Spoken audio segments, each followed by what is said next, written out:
Hi guys, this is Brittnee Bond for the Remote Collective, and in today's episode we are going to interview the famous Carl. Carl, what is your full name? So my name is Carl Eric Martin, but most people, they know me as The Moon. So he is The Moon on YouTube, and he has over 100,000 subscribers on YouTube, specifically talking about crypto, right? Or crypto or Bitcoin, are they the same thing? Bitcoin mostly. Bitcoin mostly. But Carl and I are here besties on the island on Koh Phangan, which is a beautiful island in Thailand. We're going to tell you all about our life here on Thailand and also how you can manifest your life to live this beautiful paradise life, working remotely, traveling around the world just like we have. So let's dive right into the episode.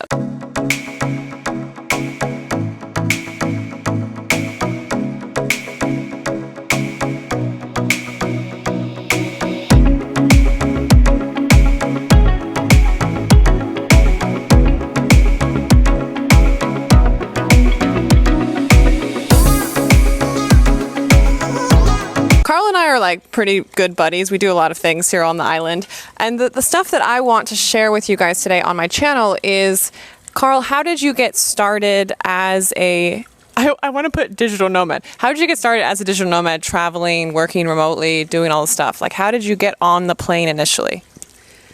So I could start this story two different ways. I guess the short story is that I got a message from a friend who is now my friend, but then I didn't actually know him. My friend Chris, he has a YouTube channel. I have a YouTube channel. He messaged me and asked me if I wanted to go to a conference with him. And he was a completely random person. Completely random for me. I didn't know him, and but he had seen my channel before. And then we went to this conference, had a lot of fun. I realized how much I loved traveling. Actually, before this conference, I always thought that maybe traveling is not the most interesting thing in the world. Maybe that's something I could do in the future, but it was not something I was truly pursuing up until that point. But when I went on this conference, I realized how much networking you get out of it, how much fun it is to just see new places, and how also nice it is to share it with someone. So traveling with someone is amazing. And actually from that point on, we went to from? Sweden. He's from Sweden. How long have you been traveling for? So like more than a year, 1.5 maybe. And how many countries do you think you've been to? In this period of time? Yeah. Maybe, good question. Not that many. Maybe somewhere between 10 and 15, I think. 10. 10 countries in a year and a half is pretty good. Yeah. But do you stay in some of them longer than others? No, every conference I go to, because I only travel for conferences usually, and it's like 1 week or so. But now here in Koh Phangan, this is the first time I've stayed somewhere for more than a few months, and now it's 3-4 months and counting. Yeah. So I mean, a lot of us here on the island are super stuck because it's coronavirus times, but then it made it so there's probably 35-40 of us, and we all got on lockdown together, and we have a group chat, and we all hang out like every day, co-working. What are the fun things that you do here on the island, Carl? So many things. I do so many things. So first of all, it's amazing to have this community feeling, which is something I think it's hard to find in many places. But when you go to a digital nomad place like Koh Phangan, then it's much easier. Yeah. And that's exactly what we found. And that's this community feeling is really, really encouraging, not only for business, but also for just having fun and finding happiness. And I think it's amazing. And I'm doing so many different things. I'm diving, I'm doing Literally, archery. he's doing everything. Yeah. List them off for us. So diving, I do archery, I do, what else do I do? Kite surfing. I do kite surfing, and I also just go to many of these events that Brittnee, for example, is organizing. She's doing amazing events. Masterminds, networking events. We have a YouTube mastermind. We have entrepreneurs mastermind. We have different things you can attend to, which is amazing because you really meet people that do the same thing as you or similar things, so you can share ideas. And this is something that I don't find in Sweden, so this is amazing. Yeah, like other like-minded people who want to work remotely, travel, and just grow themselves and their business, right? Because I have so many people on the channel asking, I'm thinking of going to Chiang Mai, or I'm thinking of going to this country or that country. How do I find my friends? So what would you say to them? Or how do you find your community? Well, that's a great question. I think actually for me here, I can't really say that I have the perfect answer to how to find, because I just slipped into this community. There was a guy here who recognized me and my friend Chris from YouTube when we were at a restaurant, and he just said, "Oh, hey, I know you from YouTube," and Wait, who was it? Andre. Oh, nice. So that's how me and Chris got into this community, because a fan recognized us, basically. Okay, so tell everyone, how many subscribers do you have on your channel? 109,000. 109,000 subscribers to his YouTube, guys. This is crazy. Yeah. Like every day you get like 30,000. After one day you have about 30,000 views on your YouTube, right? Yeah. So I pretty much just follow him around asking him YouTube advice all the time. If we're not like partying in secluded beaches or on a yacht somewhere. Guys, our life is pretty great here, okay? Another thing I always want to ask people is there a time where, you know, during your travels, your business or something, where you felt like you had to be brave? Like, because things are not perfect all the time, right? Like, we do have this luxury lifestyle, and I'm so grateful for it. But is there anything that you've struggled with that you think maybe people should know? Well, if it counts staying in a shitty bungalow, then yes, but other than that, no. I don't think I've been... Pretty great life. Yeah, I don't think that I've been struggling so much. I mean, no, I don't...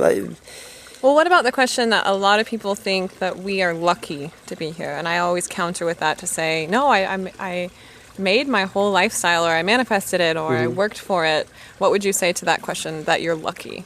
Yeah, so I think that it's very important to know that successful people, they I mean, it might seem like luck to someone from the outside, but for someone who has a very strong mindset and a very dedicated mindset, things start to shift around you.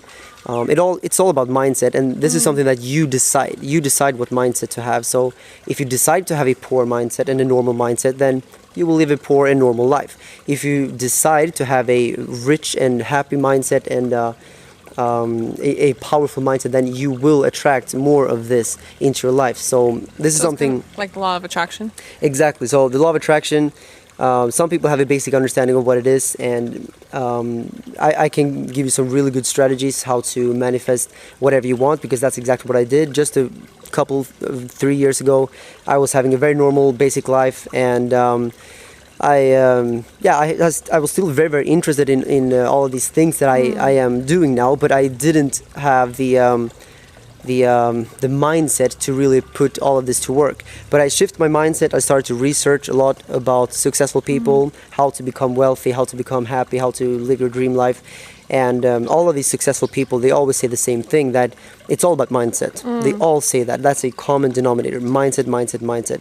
But more specifically, it's all about having long-term goals, having very clear goals, having the intention to reach those goals, and also visualizing these goals. And that's a very key part, visualizing, because whatever you put in your mind, whatever you see in your mind, you will attract more of this, because it's all about reprogramming your subconscious. Yeah.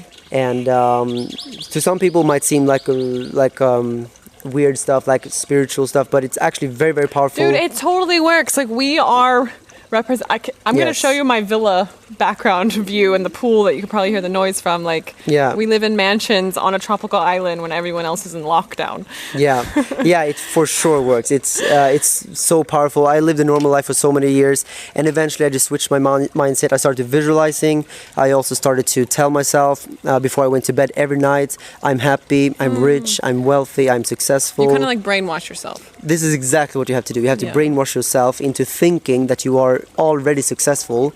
That's the only way to really switch your mindset, because if you fill your mindset with normal stuff, if your subconscious is filled with only everyday stuff, then that's what you will get more of. Yeah, so you have to start putting things in there that you want to attract more of, and one powerful happy thought with intention is worth 10 normal thoughts. So you only have to do this like a couple of minutes per day. That's enough. I think that's enough. Some people think that this law of attraction is like a big dedicated thing you have to really work on, but you can be easy about it. It's simple. Yeah, just 2-3 minutes per day is all it takes. As long as you have intention, visualize your goals, and do these mantras to yourself, eventually you will be able to reprogram your subconscious, and that's the key part. And whenever you reach your first goals, because the first goals, they will be the hardest ones. But for me, for example, when I reached my first goals, that's when I got so much motivation, because I knew, wow, this is working. This is actually, it's easy.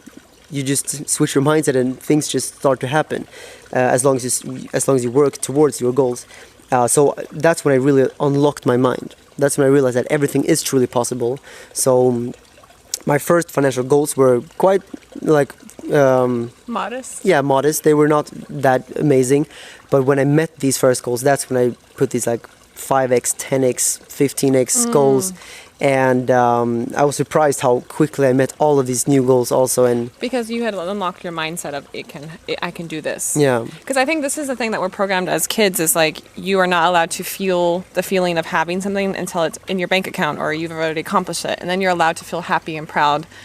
But the manifesting tip that we know is to like meditate and feel the feeling of the goal that you want to accomplish as if you already have it. Yeah. And that's kind of what you were saying is like... Yeah, I think that's actually the maybe most important thing. Make sure to visualize and sing these mantras and truly try to imagine how it would feel if you already had this stuff. Yeah.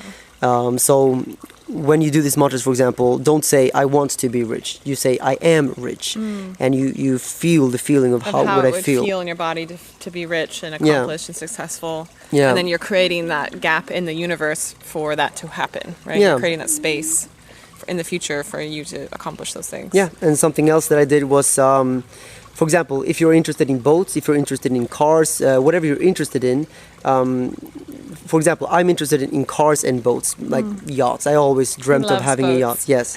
We talk about this all the time. Yeah, so what I've been doing is, even when I made no money at all, I started to look at yachts for sale on websites where they sell yachts, basically, and just started to take a look at the different years, the different like models, the different mechanics of yachts, and like how much are they to run, like how much is it to hire a captain, all of these things, as if I'm already on the market to buy a yacht, to get into the mindset of buying a yacht. And this works for anything, if it's a car, if it's a horse, if it's super expensive makeup or whatever, it doesn't really matter. Or traveling, or working remotely. Yeah, look for business class flights, look for first class tickets, just get into the mindset of already being this person. And eventually you will see that these numbers, you will start normalizing the numbers. Because if you look at the first class ticket to Dubai or something, it says maybe $4,000, and that sounds like a lot of money. But that's like the wrong mindset to have. If you feel like, oh, that's a lot of money, then your mindset is below that like level. You have to get up to this level and like trick your mind into thinking, oh, that's a fair price. So that's what I've been doing with yachts, for example. I can immediately see if it's a fair price, if it's an expensive yacht or a cheap yacht. It's almost like you desensitize yourself to it being expensive or out of your reach. You make it like so normal for you to have it and act like you've already have it and then work towards it. Yep. And then it'll happen a lot sooner. Okay, Carl, tell us, what is one of your funnest times hanging out with me? With you? Yeah. We have so much fun hanging out. I actually think this weekend in Waina was amazing. We had so much fun. Tell them about the plankton in the water. Wow, yeah, guys. If you haven't been to Koh Phangan, if you haven't been here, during the night, if you swim, you will see this like luminescent, what's it called? Bioluminescent plankton. So when you swim, you will see it all light up. And I was able to watch you swimming from above, and it looked like an angel. We took a paddleboard out at night, so it's completely dark. And then we would take turns, one person standing on the paddleboard, the other one swimming around. Yeah, and I was like, do I look like an angel? And he was like, yes. It looked amazing. This just is, it's just one of the all amazing things that happen on this island. It's just like, you find new things all the time, and I love this island. I think I'm going to make it a home base. I mean, I want to have like 3 in the world, but I think this might be one of them just because I love the ocean, and we're building an amazing community here, and I think it's only going to grow, especially if you're in crypto. I don't know if you guys know this, but all the crypto people love Koh Phangan, including Carl. Yeah. Including Carl. Yeah, and I've seen online Koh Phangan is rising towards the top for a digital nomad hotspot. Yeah. Yeah, I think on Nomad List it's number 1 right now, right? I think so. Yeah, I heard about that. Okay, guys, if you have any more questions, let us know. We love talking about manifesting things, traveling, working remotely. He loves talking about crypto, Bitcoin. Do you have anything? Is it bull or bear today on the crypto market? Or what did you say? Go sideways? I don't know any of these things. But let us know, and we will let you know. Leave a like down below right now. Make sure, push this video to 100 likes at least. What do you guys say? Smash the like button. Smash the like button. Thank you so much, Carl, for letting me interview you. I had so much fun with you today. Thank you so much. And I'm going to show them the villa. Look at this villa. This is our house. Abundance, abundance. You want to say goodbye? Goodbye. Thank you so much for having me on the channel.